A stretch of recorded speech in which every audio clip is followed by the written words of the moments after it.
एक और संडे, काफ़ी सारे सवाल, उनके जवाब, जिससे आप टेंशन फ्री होके एमबीबीएस की काउंसलिंग कर सकें। पहला क्वेश्चन आता है हमारे पास निधि से। सर, यूपी के सेकेंड राउंड के लिए प्राइवेट कॉलेज का कट ऑफ आप मेरी कॉलेज की लिस्ट बनाने में हेल्प करोगे प्लीज़? मुझे नहीं पता राउंड 2 में कौन सा कॉलेज सिलेक्ट करना चाहिए, मेरे 309 मार्क्स आए हुए हैं। सबसे पहले निधि, आपके 309 जो मार्क्स आए हुए हैं, इसमें मुझे बहुत ही डिफ़िकल्ट है ये पता करना कि आपकी रैंक क्या है। मैं अज्यूम कर रहा हूँ कि आपकी रैंक लगभग 4 लाख से लेके 5 लाख होगी। अगर इस रेंज में आपकी रैंक है, इससे कम आपकी रैंक है, तो आप एक्सपेक्ट कर सकते हो कि यूपी में राउंड 2 में आपको कॉलेज मिल जाएगा। फीस आपको लगभग 65 से लेके 75 लाख तक की आपकी फ़ीस लगेगी। अब ये again college to college, location to location vary करेगा कि कितना खर्चा होगा। लेकिन if I talk about in terms of preference list, तो मैंने एक डिटेल वीडियो बनाया है यूपी के कॉलेजेस के कट ऑफ का राउंड 1 का, तो वो आप जाके देख सकते हो, आपको डिटेल्स मिल जाएंगे। दूसरा क्वेश्चन, डीम्ड यूनिवर्सिटीज़ की फ़ीस कैसे पता करें सर? देखो, डीम्ड यूनिवर्सिटी की फ़ीस आप डायरेक्टली एमसीसी की वेबसाइट से पता कर सकते हो। वहाँ पे जब जाओगे, रजिस्ट्रेशन करोगे, तो आपको एक फ़ीस का टैब दिखता है, तो उससे आप वो फ़ीस पता कर सकते हो। और सेकंड चीज़, हम भी कोशिश करते हैं कि आपको किसी ना किसी तरीके से वो जो अपडेटेड फ़ीस है वो हम आपको दिलवा दें। आप चाहो तो आप हमारी टीम को रीच आउट करो और उनसे बोलो कि सर मुझे लेटेस्ट फ़ीस स्ट्रक्चर चाहिए, वहाँ पे मेंशन कर दीजिएगा और हमारी टीम आपको लेटेस्ट फ़ीस स्ट्रक्चर प्रोवाइड कर देगी। फिर नेक्स्ट क्वेश्चन आता है, 658 marks general category MP, is there any chance can I get will I get GMC Bhopal in second round? Please give me preference list, I will be more than grateful to you. देखो, GMC Bhopal चाहिए तो ऐसा कोई preference list तो आपकी होनी नहीं चाहिए। बड़ा सिंपल सा लॉजिक है। पहले नंबर पे आप रखोगे एमजीएम इंदौर, दूसरे पे आप जीएमसी भोपाल रखोगे।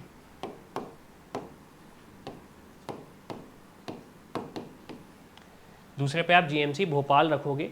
इसके अलावा तो मेरे हिसाब से कोई प्रेफरेंस लिस्ट नहीं है। मुझे अगर पता चल जाता आपकी रैंक क्या है, तो शायद हम ये प्रिडिक्ट कर सकते कि आपको कॉलेज एग्जैक्टली मिल पाएगा भोपाल का या नहीं मिल पाएगा। और करंटली मुझे ये भी नहीं पता कि आपको कोई कॉलेज अलॉट हुआ है या नहीं हुआ है।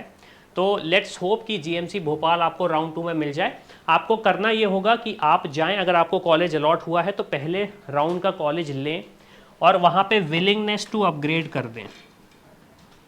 ठीक है, विलिंगनेस टू अपग्रेड कर दें, जिससे आप अगर सोच रहे हैं एडमिशन लेने का तो आपको उसमें पूरा अपग्रेड होने में हेल्प हो जाएगी।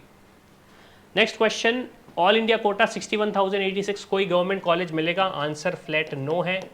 बहुत मुश्किल है। मुश्किल क्या, नामुमकिन। मेरे नीट में 560 मार्क्स है और एमपी डोमिसाइल मेरे 12th में 60 है, ओबीसी कैटेगरी है, फैमिली इनकम 35,000 है और हमें प्राइवेट कॉलेज का कोई स्कॉलरशिप मिल सकता है क्या एमबीबीएस के लिए? यार देखो, प्राइवेट कॉलेजेस के लिए एमबीबीएस की अगर आप बात करो तो एक मेधावी छात्र योजना होती है जिसके लिए आप एलिजिबल नहीं है। फिर पोस्ट मैट्रिक स्कॉलरशिप होती है, इसके लिए आप देख सकते हैं, पता करें, अगर आपको वो स्कॉलरशिप मिल जाए तो शायद आपको प्राइवेट कॉलेज के लिए मतलब आप एलिजिबल हो जाओगे। लेकिन उसमें भी आपको लगभग 3 लाख रुपए साल की फ़ीस पे करनी पड़ेगी। तो आप देख लीजिए, आपको मिल जाए तो पता लग जाएगा। नेक्स्ट क्वेश्चन, सर अगर मुझे सेकेंड राउंड में सीट अलॉट नहीं हुई तो क्या मैं एग्जिट ले सकता हूं? अगर हाँ तो क्या मेरा सिक्योरिटी डिपॉजिट वापस मिलेगा? Please guide me if anyone knows, thanks. चलो, सबसे पहली चीज़, अगर हमें कॉलेज अलॉट नहीं होता है तो सिक्योरिटी अमाउंट आपका 100% रिफंड हो जाता है। सिक्योरिटी अमाउंट आपका रिफंड किस सिचुएशन में नहीं होता है? वो तब है जब आपको एक सीट अलॉट हो जाती है और आप उसमें एडमिशन नहीं लेते हैं। आप उसमें एडमिशन नहीं लेते हैं तब जाके आपको सिक्योरिटी अमाउंट रिफंड नहीं होता। तो इस सिचुएशन में आप एग्जिट यस ले सकते हैं। क्या आपका सारा का सारा पैसा वापस आएगा? जो सिक्योरिटी अमाउंट है वो वापस आएगा, जो नॉन रिफंडेबल फीस है वो वापस नहीं आएगी। नेक्स्ट क्वेश्चन, सर एमएएमसी का कट ऑफ मार्क्स कितना गया है? यार एमएएमसी का ज़्यादा ही गया है, हायर एंड पे ही गया है। ओके, हायर एंड पे ही गया है। आप एक्सपेक्ट कर लो, अब अगेन मुझे एग्जैक्टली तो याद नहीं, लेकिन 1000 से 1500 का आप एक्सपेक्ट कर सकते हो कट ऑफ। अगेन किस कैटेगरी का पूछ रहे हो ये भी वेरी करेगा। यूपी सेकेंड राउंड का कट ऑफ क्या रहेगा? यूपी सेकेंड राउंड का कट ऑफ आप समझ सकते हो, अगर एक प्राइवेट मेडिकल कॉलेज देख रहे हो यूपी स्टेट में, अगेन मैं जनरल कैटेगरी की बात कर रहा हूँ, ऑल इंडिया रैंक पे, तो लगभग 4 लाख की अगर आपकी रैंक है तो आप एक्सपेक्ट कर सकते हो एक कॉलेज मिल जाएगा यूपी का। या तो फीस ज़्यादा होगी या फिर न्यू कॉलेज होगा, वो सिचुएशन रहेगा। कम फीस वाले पुराने अच्छे कॉलेजेस मिलना ऑलमोस्ट मुमकिन नहीं है यूपी, क्योंकि ओपन स्टेट है। ये चीज़ स्टूडेंट्स को पता होनी चाहिए। गवर्नमेंट मेडिकल कॉलेज की बात करूं तो आप एक्सपेक्ट कर सकते हो अराउंड 30,000 रैंक पे कॉलेज मिलने का। वो भी बहुत मुश्किल है, 30,000 भी मैं ज़्यादा ही बोल रहा हूँ, लगभग 21,000 आप एक्सपेक्ट कर सकते हो कि कॉलेज मिल जाएगा, लेकिन चांसेस कम है स्पेशली गवर्नमेंट मेडिकल कॉलेज में। हेलो सर जी, 602 marks, 75,302 all India rank, general category. Sir क्या मुझे गवर्नमेंट MBBS मिल सकता है, और अगर मिल सकता है तो कहाँ से मिल सकता है? Please help me. Divya Singh, आपको गवर्नमेंट मेडिकल कॉलेज तो मिलना मुश्किल ही है, ऑलमोस्ट नामुमकिन है 75,000 रैंक पे। कर आप ये सकते हो कि MCC के सारे राउंड में बैठो, सेकेंड थर्ड स्ट्रे राउंड में बैठो, और आपकी स्टेट काउंसलिंग में सेकेंड थर्ड और स्ट्रे राउंड में बैठो और एडमिशन लो। यही ऑप्शन है आपके पास, इसके अलावा तो बहुत मुश्किल है। सर मैंने फर्स्ट राउंड में रजिस्ट्रेशन नहीं किया तो मैं सेकेंड राउंड में रजिस्टर कर सकता हूँ? यार देखो, ये बहुत ज़्यादा वेरी करता है, ठीक है, ये बहुत ज़्यादा वेरी करता है।